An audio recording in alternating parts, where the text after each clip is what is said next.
I think what he doesn't like is people telling him exactly what to say and how to do and how to look. Maybe that's Hillary Clinton's game. You know, what did the focus group say? Who should I be? What do I believe? The fact is that with Donald Trump, he is still his own best messenger. Donald Trump's new campaign manager, Kellyanne Conway, on Trump's strategy to be himself after a major management shakeup this week. It is now time for our Sunday group. Head of Heritage Action for America, Michael Needham. Fox News political analyst Juan Williams. Julie Pace, who covers the White House and the campaign for the Associated Press, and Charles Hurt, political columnist for the Washington Times. All right, we're going to get to this new Trump in a moment, but first, I want to begin with the news out late Friday that Hillary Clinton will have to testify under oath about the use of a private email server while serving as Secretary of State.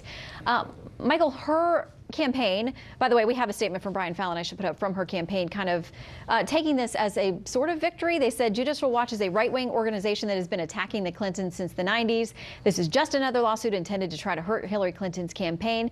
And so we are glad that the judges accepted our offer to answer these questions in writing rather than grant Judicial Watch's request, which originally was a deposition, which is a different thing. But still, these answers are under oath, and they're very specific questions about her server. And it's important. It's good for the American people. There's been a lot of conversation about Hillary Clinton's emails from a national security standpoint. This gets at a different question. Was she trying to hide her emails? Was she trying to hide her business from public scrutiny? But I think there's an even more important aspect of this. Hillary Clinton, like her husband, is a master at parsing words to the point where they have no meaning, and then using those new meaningless words to say something that's a lie to the American people. Let me give you an example. A couple weeks ago, she was on this show, and she was asked by Chris Wallace a number of very specific questions about whether or not she lied to the American public. And she says that the FBI director said that she'd been truthful in her responses. Well, the FBI director was talking about her responses to the FBI, not the American public. It's kind of the functional equivalent of saying it depends what your definition of the word is. And so what Judicial Watch has done is they've given the American people the opportunity to get more answers to questions, to force this conversation into the public. And I think that's a great public service. Judicial Watch has done a great job on the issue. Well, and Julie, we'll see on the timing on this because she has 30 days to answer the questions once they get to her. We expect Judicial Watch will get them out promptly because they obviously want these answers before November 8th.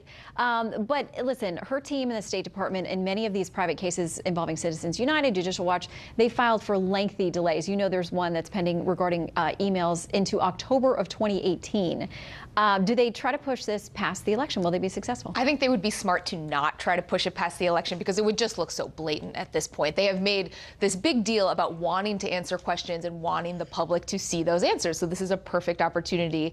They do see this as a win in the sense that they can do these written answers, which obviously gives them more control than if this were in a deposition where she would be pushed in real time. So I think that if they did push for a delay, it would be very fair for Republicans and Democrats to criticize them for that. Well, we'll stand by to see how quickly those questions get to her because that's the key at this point. All right, from Facebook, we have a question from Annette DeMoss Alt.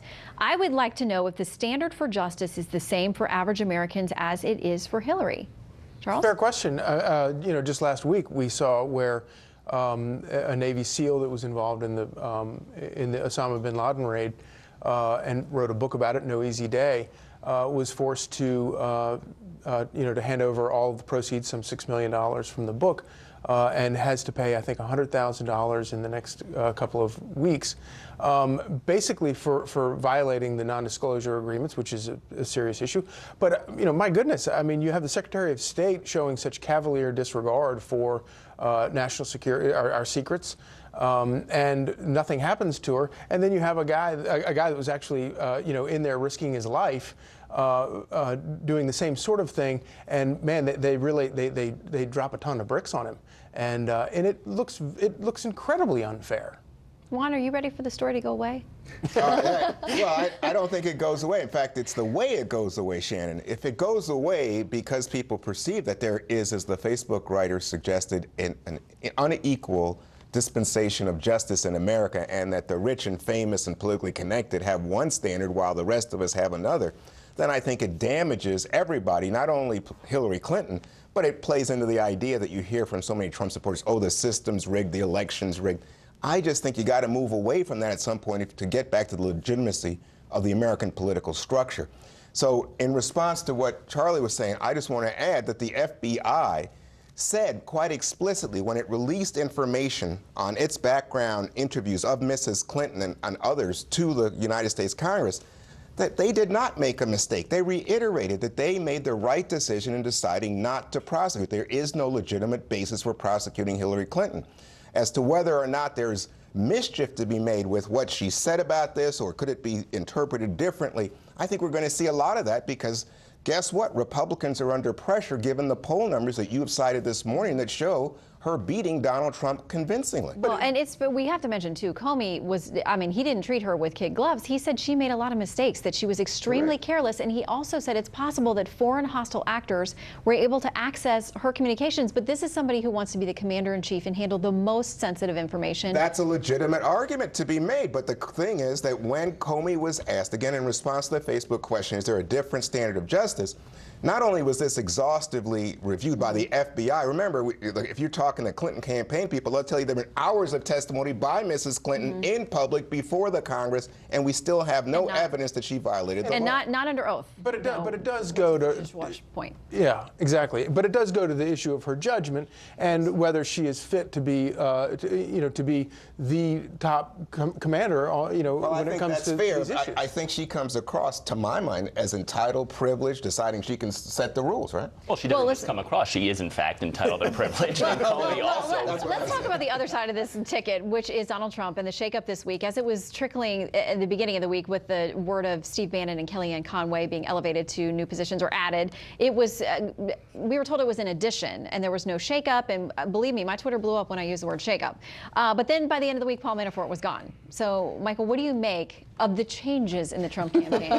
I think there was a period where a lot of people thought that Donald Trump needed to stop being provocative. He just needed to give poll-tested answers that are the same answers politicians give, in which they never follow through when they get to Washington, D.C. That's not Donald Trump's brand. It's not what got him this far, and it shouldn't be what the Republican nominee is doing. The Republican using provocation to get attention, to talk about serious issues. Let's talk about the serious issue of how ISIS got on the scene. The reason that ISIS is the global threat that it is today, and not the JV team that President Obama talked about, is because a void that President Obama's foreign policy of weakness created in Iraq, which has been filled. And so I think when Donald Trump is being provocative by starting conversations about that, by starting conversations about whether liberal domestic policies have helped the people of Detroit or African Americans around the country, that's the type of provocation that is Donald Trump getting earned media, being at his best, and then linking it to an actual purpose. It's when sometimes these provocations are more nihilistic and just about attention and not tied to a policy proposal that can make life better for all Americans. And so I think this is Trump saying, I'm going to be provocative, I'm going to be myself, and it needs to be connected to good conservative policy solutions. And look, Kellyanne Conway's been a part of the conservative movement for a long time. Steve Bannon's very competent and has obviously kind of tapped into this populist energy that Donald Trump is popping in. So these are two very good people, very competent people who are going to be in there and allowing Donald Trump to be Donald Trump and hopefully tying it to good conservative policies that can make life better for people. And Julie, we've seen a lot of praise for him this week for these disciplined, teleprompter, scripted speeches on important issues, making appeals to the African American community, talking law and order, talking about going after ISIS, and expressing regret. This was no doubt Donald Trump's best week in quite a long time.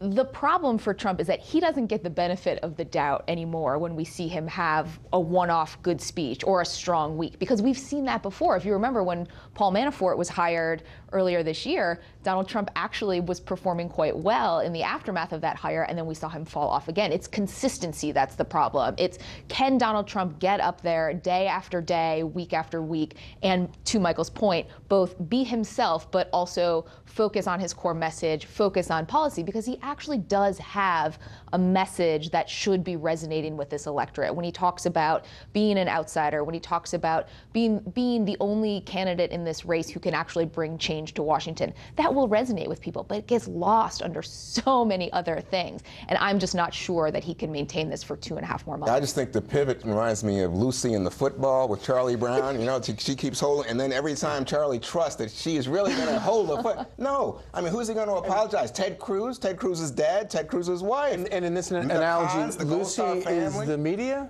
right? Lucy right now is the American people, or I would say Republicans who want to vote for a Republican and who keep thinking, if he changes, I could do it, but he hasn't. All right, panel, we got to leave it there for now, but please don't go anywhere.